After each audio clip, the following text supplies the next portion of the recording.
नमस्कार, मी दिनेश कांजी. आपण बघताय न्यूज डंका. महाविकास आघाडी सरकारच्या कार्यकाळामध्ये एंटालिया प्रकरण घडलं. देशातील नंबर 1 उद्योगपती मुकेश अंबानी यांच्या एंटालिया इमारतीखाली स्फोटकांनी भरलेलं वाहन ठेवण्यात आलं. कंटेनरने पैसा कमवण्याचा हा प्लान होता आणि या संपूर्ण प्रकरणामध्ये एका निरपराध नागरिकाचा बळी गेला. Encounter specialist Pradeep Sharma, API Sachin वाजे, इन्स्पेक्टर सुनील माने या पोलीस अधिकाऱ्यांना काही जणांसह या प्रकरणामध्ये अटक करण्यात आली. या तिघांचीही इतकी अवकाश नव्हती की ते मुकेश अंबानी यांच्या कॉर्नरला हात घालतील. या प्रकरणाचा करता करविता, या प्रकरणाचा सूत्रधार कोणी औरच होता, परंतु तो सूत्रधार कोण याचं नाव अद्याप उघड झालेलं नाही आहे. भाजप नेते देवेंद्र फडणवीस यांनी एका मुलाखतीमध्ये हा सूत्रधार कोण याचे स्पष्ट संकेत दिलेले आहेत. ठाण्याचा रहिवासी मनसुख हिरण याचा या प्रकरणामध्ये बळी गेला होता. त्याचा मृतदेह मुंब्र्याच्या खाडीमध्ये सापडला होता. मनसुखच्या महिंद्रा स्कॉर्पिओचा या प्रकरणामध्ये वापर झाला होता. याच स्कॉर्पिओमध्ये स्फोटक भरून ती एंटालियाच्या खाली उभी करण्यात आली होती आणि याच स्फोटकांचा वापर करून अंबानींना धमकावण्यात आलं होतं. पोलीस कधीतरी या स्कॉर्पिओचा माग काढत मनसुखपर्यंत पोहोचतील हे या प्रकरणाच्या सूत्रधारांना ठाऊक होतं. मनसुख या प्रकरणातला हमराज होता. तो गुन्हेगारी प्रवृत्तीचा नसल्यामुळे तो या प्रकरणामध्ये तोंड उघडण्याची दाट शक्यता होती आणि म्हणूनच त्याला संपवण्यात आलं. मनसुखची महिंद्रा स्कॉर्पिओ एंटालियाच्या खाली उभी करणारा इसम होता सचिन वाजे.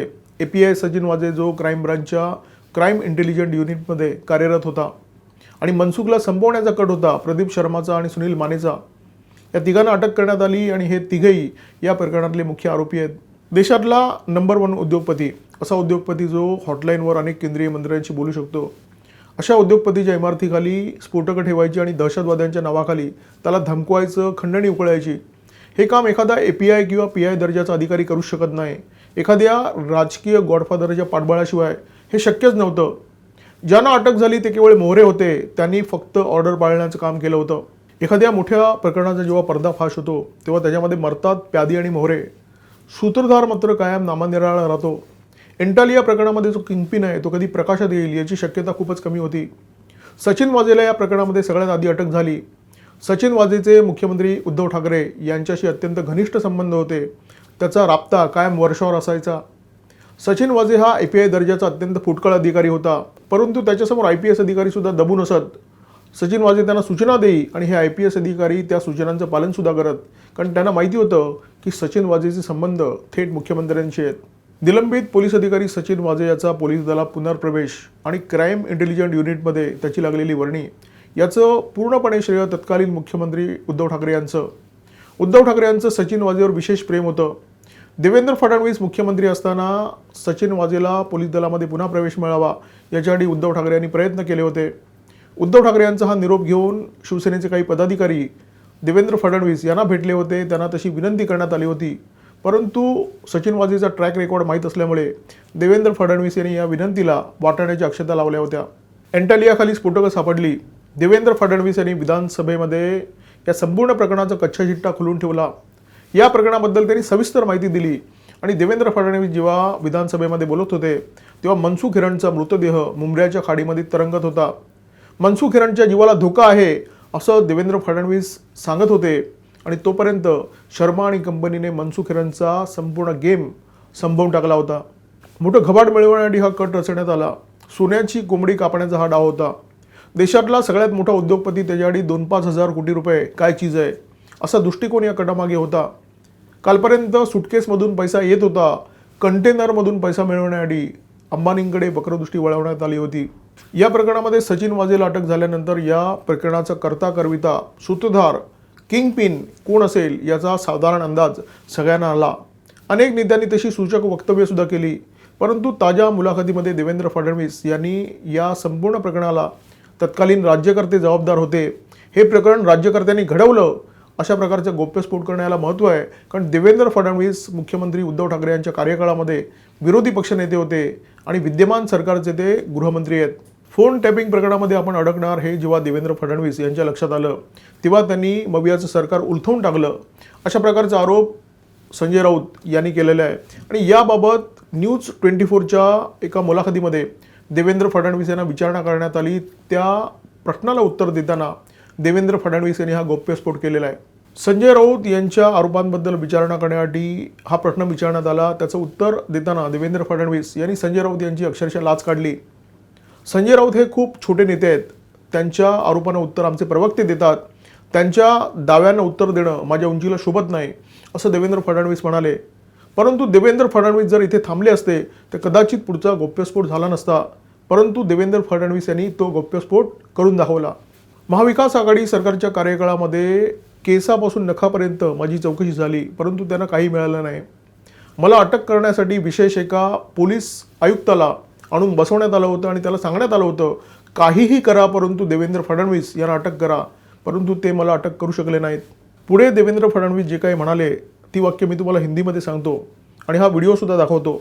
देवेंद्र फडणवीस असं म्हणाले की मैंने इस सरकार को हिला के रख दिया, उनकी एक एक चीज़ों को बाहर निकाला.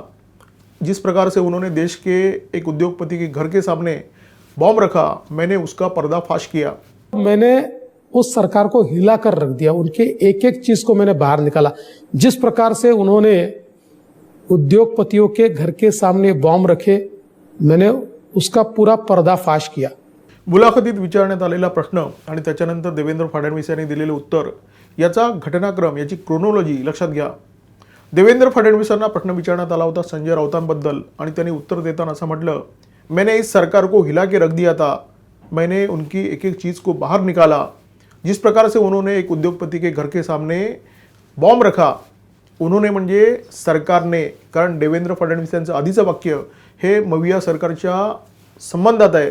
देवेंद्र फडणवीस म्हणतायत की मैंने मविया सरकार को हिला के रख दिया था आणि त्याच्यानंतर ते म्हणतायत की उन्होंने जिस प्रकार से एक उद्योगपति के घर के सामने बॉम्ब रखा. याचा अर्थ मुकेश अंबानी यांच्या एंटलिया समोर जी स्फोटकं पेरण्यात आली त्याच्यामध्ये मविया सरकारचा हात आहे, अर्थात मविया सरकारचे मुखिया उद्धव ठाकरे यांचा हात आहे असं देवेंद्र फडणवीस स्पष्टपणे संकेत देत आहेत.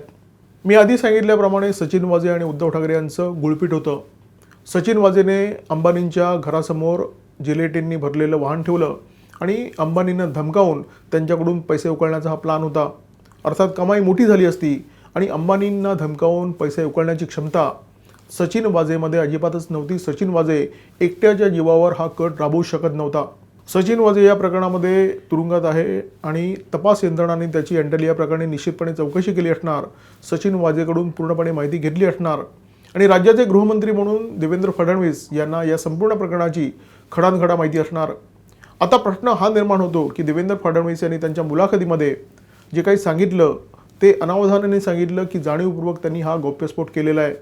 परंतु अनावधानाने असो किंवा जाणीवपूर्वक देवेंद्र फडणवीस यांनी एंटलिया प्रकरणाच्या सूत्रधाराकडे अगदी स्पष्टपणे संकेत दिलेला आहे की या प्रकरणाचा सूत्रधार तत्कालीन मविया सरकारच होतं, मविया सरकारचे राज्यकर्तेच होते आणि या राज्यकर्त्यांचे मुखिया म्हणजे प्रमुख हे उद्धव ठाकरेच होते. हे काही विसरता येत नाही. या संपूर्ण प्रकरणामध्ये देवेंद्र फडणवीस यांनी एक महत्त्वाची माहिती जनतेच्या समोर आणलेली आहे. निवडणुकीच्या काळामध्ये आरोप होतच असतात, परंतु हे आरोप राजकीय स्वरूपाचे असतात, राजकीय उणीधुणी काढली जातात. राज्यकर्त्यांच्या विरोधामध्ये विरोधक आणि विरोधकांच्या प्रकरणाबद्दल राज्यकर्ते कायम बोलत असतात. परंतु देवेंद्र फडणवीस यांनी ज्या प्रकरणामध्ये गौप्यस्फोट केलेला आहे तो खंडणी उकळण्याचा मामला आहे, तो एक खुनाचा मामला आहे, देशाच्या अर्थव्यवस्थेला धोका निर्माण करण्याच्या प्रयत्नाचा मामला आहे. कारण मुकेश अंबानी ही काही छोटी मोठी हस्ती नाही आहे. मुकेश अंबानी हे देशाच्या उद्योग साम्राज्याचे एक खूप मोठे खांब आहेत, पिलर आहेत. त्यामुळे देवेंद्र फडणवीस यांनी केलेला हा गौप्यस्फोट अत्यंत महत्त्वाचा आहे आणि या संपूर्ण प्रकरणाच्या तळाशी जाण्याची गरज आहे. त्या प्रकरणाच्या सूत्रधारापर्यंत, त्या प्रकरणाच्या किंगपिनपर्यंत पोहोचण्याची गरज आहे.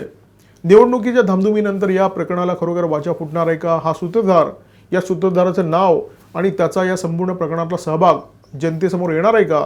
हा कळीचा मुद्दा आहे. या व्हिडिओमध्ये तुर्तास इथेच थांबतो. व्हिडिओ जर आवडला असेल तर लाईक करा, शेअर करा. या व्हिडिओमध्ये जो तर्क मांडण्यात आला तो जर तुम्हाला पटला असेल तर कॉमेंट बॉक्समध्ये व्यक्त व्हा. आमचा यूट्यूब चॅनल सबस्क्राईब करा.